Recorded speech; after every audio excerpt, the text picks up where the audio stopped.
So NASA finds that water exists on Mars the exact same week The Martian comes out. A movie, mind you, that features NASA very prominently. Coincidence? I think not. But hey, that's just a theory.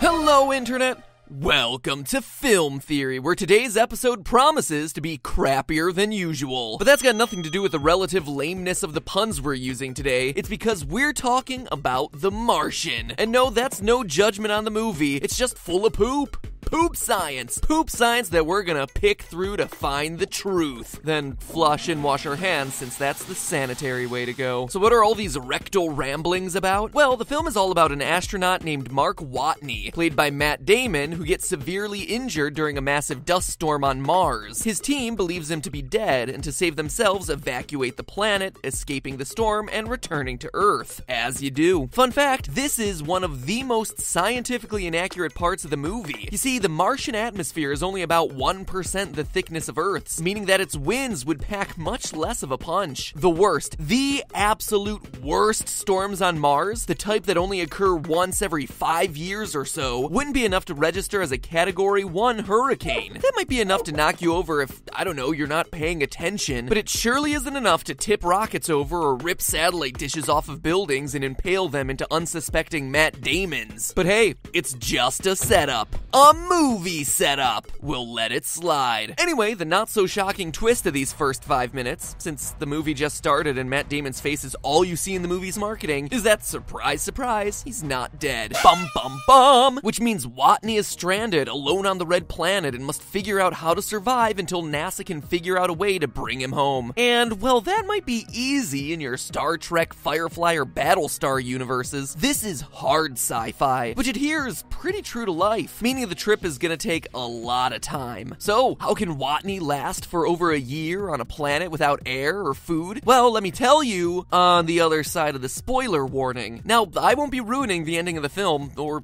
really anything major, but we'll be talking about several of the more science-y story points. If you don't want that sort of thing spoiled, pause this video and go watch the movie. Or better yet, read the book. Or better yet, listen to the audiobook. Is Audible sponsoring this episode? No? That was the last one, huh? Man, probably could have planned that better. Anyway, Watney isn't just any astronaut. I'm a botanist. Which means he has the power of plants at his side. It's convenient, right? Outside of rationing out the remaining food from the rest of the crew, he figures out a way to get the nutrients and water necessary to grow plants in the Martian soil. And not just any plant, potatoes. And this is what I want to focus on today. The science around growing and living off of potatoes on Mars. Because seriously, there is no way this can work in real life, right? I mean, I was sitting there in the theater watching these scenes and thinking to myself, oh man, I can't wait to rip into these with some real facts. So alright, here's my chance. Let's break it down. First things first, living off of nothing but spuds and a small ration for over 400 days. It seemed absurd, but believe it or not, you can survive off of nothing but potatoes. Sam Gamgee once pointed out that the potato is a very versatile food. You can boil them, mash them, and even stick them in a stew, but even he would be surprised to find that it goes way beyond that. Potatoes are actually pretty high in almost everything the human body needs to survive, save for vitamins A, B12, and E, as well as calcium. In fact, a man named Chris Voigt, executive director of the Washington State Potato Commission, because potatoes have rights too, damn it,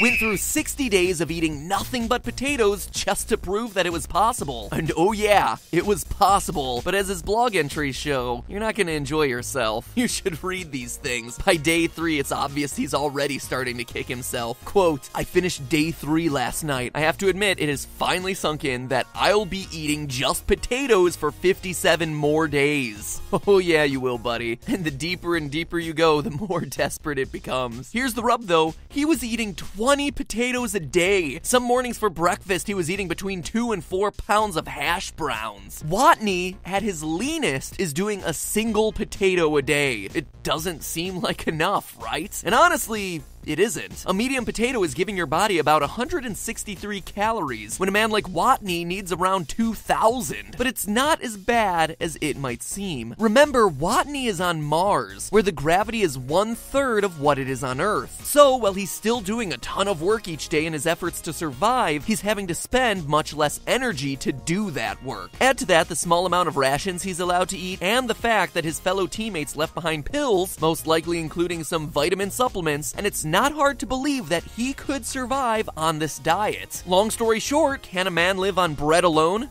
Yeah, he can, for about 6 months, then he dies of scurvy. Can a man live on potatoes alone? Surprisingly, yes, better than bread. As long as you give him the occasional Flintstones chewable, he's good to go. So alright, round 1 goes to the Martian. I tip my cap to you, movie, but we're not done yet. What about actually growing the potatoes in Martian soil? Well, the first issue would be Mars's distance from the sun. The planet is 1.5 times further from the sun than Earth, and gets 60% of the light, so plants would grow much slower as a result. But the bigger issue here would be the nutritional deficiencies in the soil. Unlike Earth, where bacteria fixes nitrogen from the atmosphere, making the soil much more conducive to plant life, Mars doesn't have that benefit. But lo and behold, the uncontested best botanist on Mars has a solution for that problem too.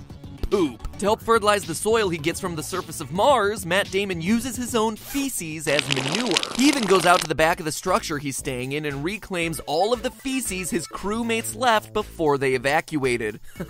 Evacuated. Probably more accurate to say after they evacuated, before they evacuated. But okay, seeing this, I was skeptical. If this is really such a good idea, why don't we use our bum brownies as manure here on Earth? Well, surprise, surprise, we do. Now tell me, are you grossed out to know that someone else's excrement has been all up in that carrot you currently have stuck in your mouth? By the way, good on you for being healthy. And that, loyal theorists, is why you wash your food. In fact, using human feces like this started thousands of years ago and was called night soil because the feces was collected at night from cesspools and outhouses to be used during the day as fertilizer. Nowadays, it has the much more scientific and hygienic name, biosolids. In fact, as of 2013, 55% of US sewage solids, aka your butt butter, was turned into fertilizer. And farmers want more. These people are making money off of your poop, and you're not seeing a cent of that. I mean, at least YouTube gives us a 55-45 split when they sell the crap that we produce. Alright, that said, in all seriousness, Matt Damon would have faced yet another problem with this. See, biosolids are heavily treated human feces. The raw stuff is rarely used as manure because every human carries pathogens, things that make you sick. Think viruses, bacteria, parasites, Adam Sandler films. Humans are immune to their own pathogens, but the pathogens of others can be very dangerous. And this isn't just a case of being careful while handling someone else's poop. If pathogens exist in the soil that a plant is growing in, they can be transferred into the plants. So using his crewmate's excrement would have been disastrous for Matt Damon, had space not once again saved the day. Watney is on Mars, meaning that the feces left behind by his crewmates was freeze-dried and then exposed to the near vacuum and sub-freezing temperatures of Mars's atmosphere. As a result, the pathogens would have been killed and Watney would be just fine. In the words of Jeff Goldblum, life, finds a way.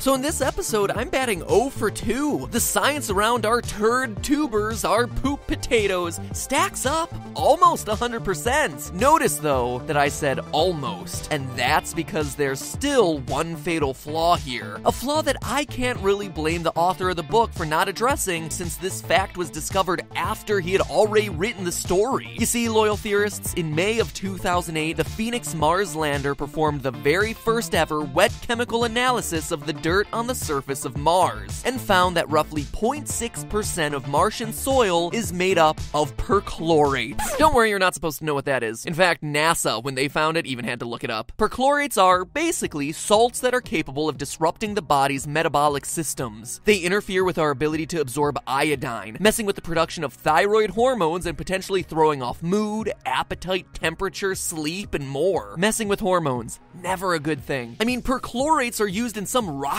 propellants. So, maybe not the healthiest thing for humans to be consuming in large quantities. In fact, it's also the reason we recently found liquid water in the sub-zero temperatures of the Martian surface, like we mentioned at the top of the episode. You know how salt water requires colder temperatures to freeze? Well, the same principle holds here. Perchlorates are the salt, acting as a sort of antifreeze and lowering the freezing point of water, hence liquid water on Mars. But this is why it matters in the context of the Martian. Long-term exposure can result in much higher chances of developing thyroid cancer. And though 0.6% might not seem like a lot, it's well above Earth levels and far beyond FDA-regulated amounts, which means I win, right? I found my scientific loophole. Matt Damon would have died, wouldn't he? Or at the very least would have been at risk for some long-term health defects, right? Well, to determine that, we need to first figure out how much Martian dirt Mark would be inhaling and see if he reaches toxic levels. According to the Environmental Protection Agency, a typical human between the ages of 1 and 20 consumes 100 milligrams of dirt a day. For Watney on Mars, with 0.6% of that being perchlorate, that's 0.6 milligrams of perchlorate a day. And since the potatoes are planted in the stuff, they'll absorb a bit from there too, so he'll consume, say, rounding this out to aggressively 1 milligram of perchlorate per day. Multiply that by the 500 or so days he's consuming the stuff, and honestly,